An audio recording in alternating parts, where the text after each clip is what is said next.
Namaste to all students. Kushro Vidya, myself JV and Dr. Kushbu Verma from Faculty of Agriculture and Veterinary Science. Today we are going to discuss about part second of plant tissue culture techniques and about the summary of plant tissue culture applications. So first of all, we are going to discuss about in vitro collection. So what is the use of in vitro collection? So first use is you can do any part of plant propagated by vegetative method, and you can get large seeds, and but there are some concern about in vitro collection like security, availability, and major problem is cost, because plant tissue culture is high cost technique. There are some ways to achieve slow growth. Use the immature zygote embryo, not for vegetatively propagated species. Second, addition of inhibitors or retardants. Third one is manipulating storage temperature and light. Fourth is mineral oil overly you can use in the media, and you can do reduction of oxygen tension. Last way to achieve slow growth is defoliation of shoots. These all ways to achieve slow growth for germplasm conservation. Next, long-term preservation method is cryopreservation. What is cryopreservation? So storage of living tissues at ultra low temperature, means at minus 196 degree temperature. This temperature is ultra low temperature, and by the cryopreservation you can do conservation of plant germplasm, means you can do conservation of vegetatively propagated species like root and tubers, ornamental and fruit trees. You can do for seed species also like hoa, coconut and coffee. You can do conservation of tissues with specific characteristics by cryopreservation method like medicinal and alcohol producing cell lines you can preserve.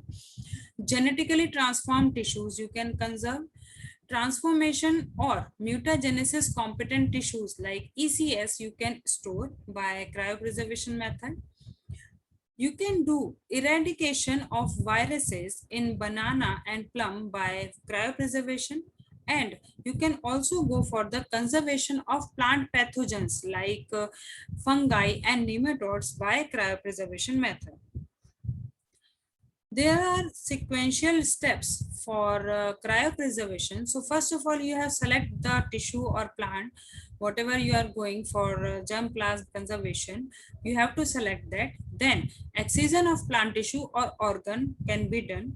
Further, these excised plant tissues or organ can culture on source material. And further, in vitro propagation, you can select healthy cultures. In vitro propagation, you can apply cryoprotectants also.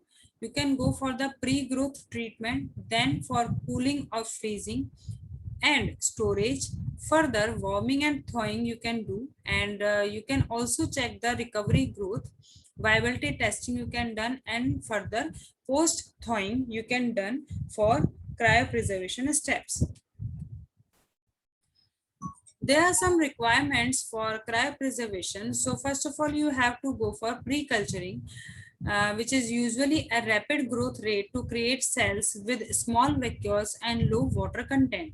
Second requirement is cryo protection, means you have to use cryoprotectants in media like glycerol, DMSO, or dimethyl sulfoxide or PEG, polyethylene glycol, to protect against ice damage and alter the form of ice crystals.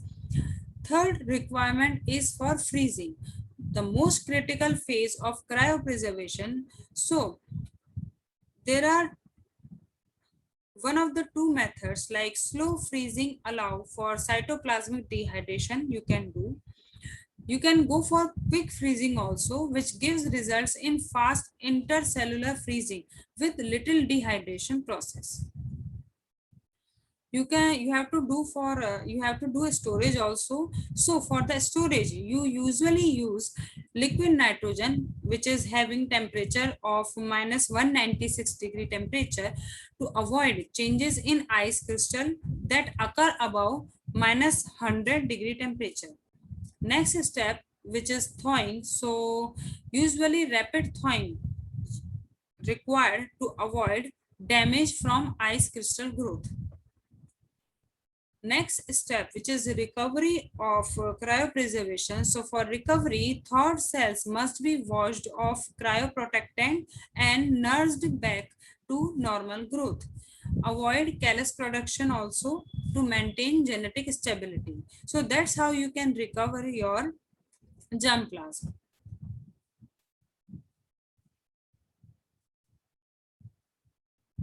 You can understand all the requirements by this diagrammatic representation. And this method is known as Soma clonal variation, where a haploid plant from which culture tissue was obtained. And next diagram is cell suspension culture from haploid plants, which is having single cells in the liquid media. They are submerged into the liquid media. In third C diagram, there is mutant cell in suspension culture in black highlighted. And in the D diagram, you can collect or you can aggregate the mutant cells, and further you can grow complete plant from these single cells. So haploid plantlets that exhibits the mutant character, you can create mutant plant by these single mutant cells. So culturing cells from haploid plants permits either dominant or recessive mutations to be exhibited in the regenerated plantlets. Means cells are mutated, but they will show their character in plantlets.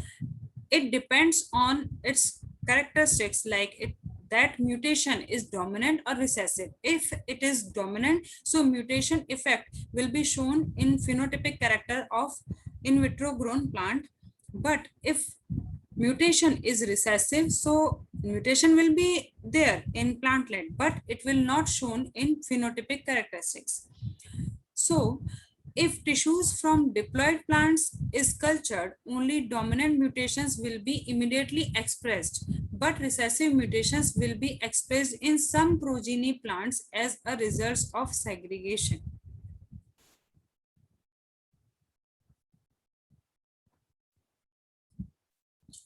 Now come to the Soma clonal variation method in detail.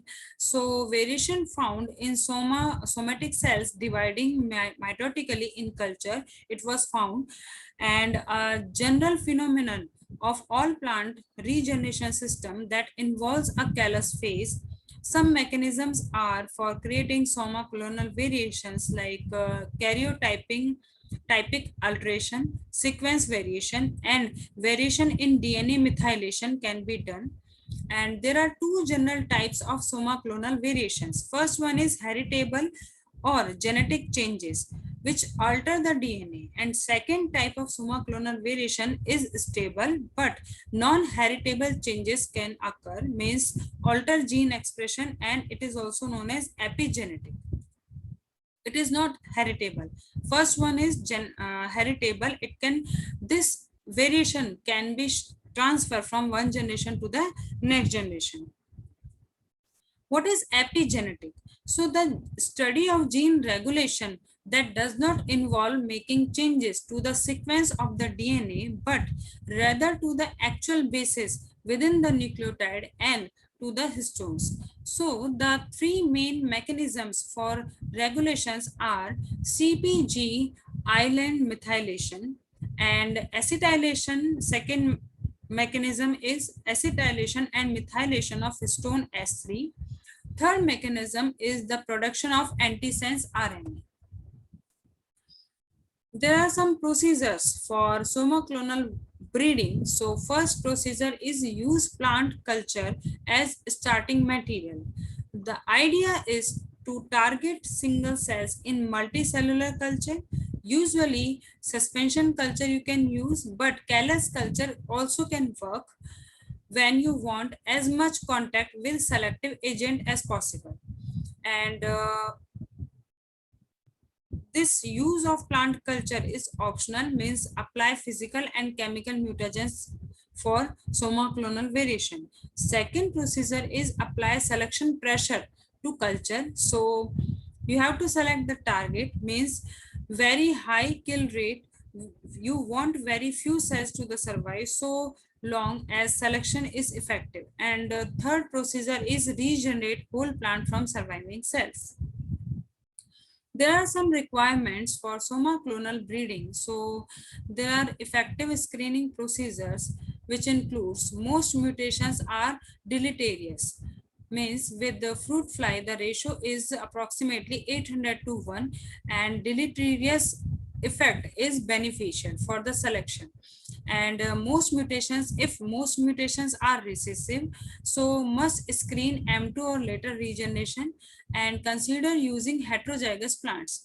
But some say you should use homozygous plant to be sure effect is mutation and not natural variation. And haploid plant seems a reasonable alternative if possible. Third requirement, you can go for it, which is very large populations are required to identify desired mutation. It can you afford to identify marginal traits with the replicates and statics? Estimate 100,000, 10,000 plants for single gene mutant you require. And you have to be clear about the objectives, means can't expect to just plant things out and see what happens. Relates to having an effective screen. This may be why so many early experiments failed.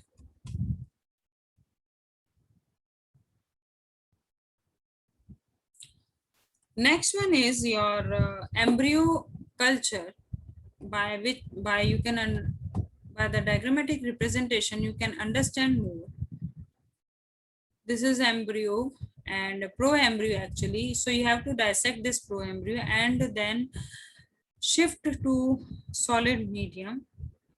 And this pro embryo is 3 to 5 days old after pollination. And when you culture or inoculate this pro embryo on solid medium, plantlet will be developed from embryo, and shoot induction and root induction will be done, and then you shift these plantlets into soil.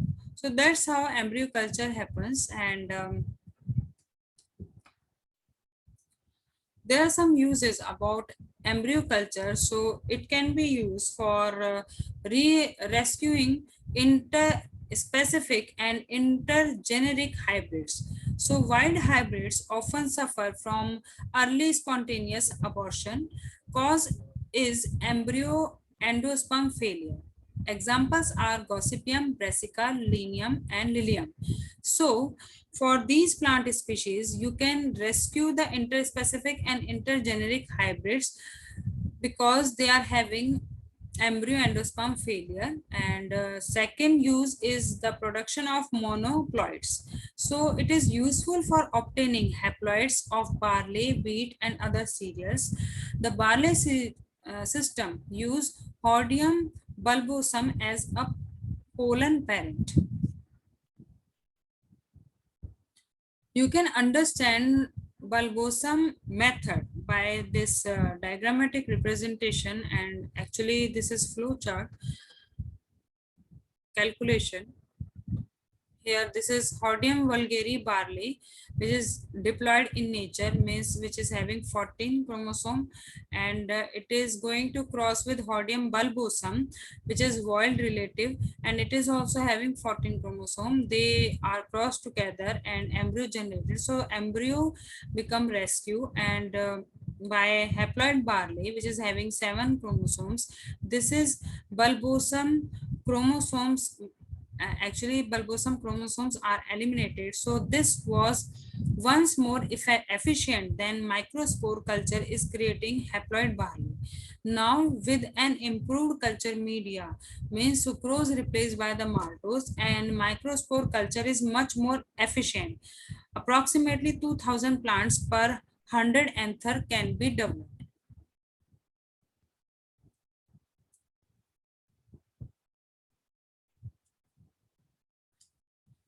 By the in bulbosome technique, H. vulgare is the seed parent and zygote development develops into an embryo with elimination of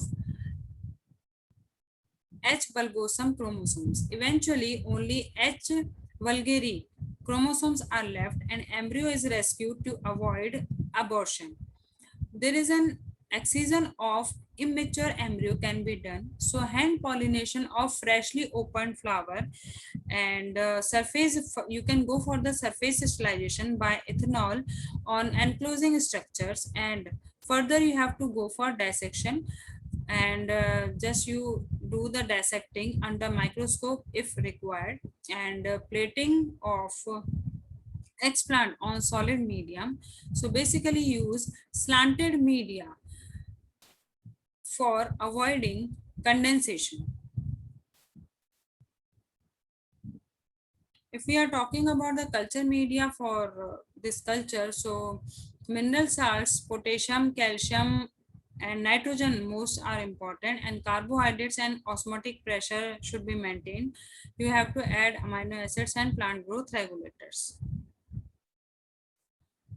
So for culture medium, you are going to use carbohydrate and maintain the osmotic pressure. So 2% sucrose works well for mature embryos, 8 to 12% for immature embryo, and transfer to progressively lower level as the embryo grows, and alternative to high sucrose means auxin and cytokinin PGR, and about the amino acids, so it should be added in culture media which reduce and nitrogen is often helpful, and up to 10 amino acids can be added to replace nitrogen salts including glutamine, alanine, arginine, aspartic acid, etc.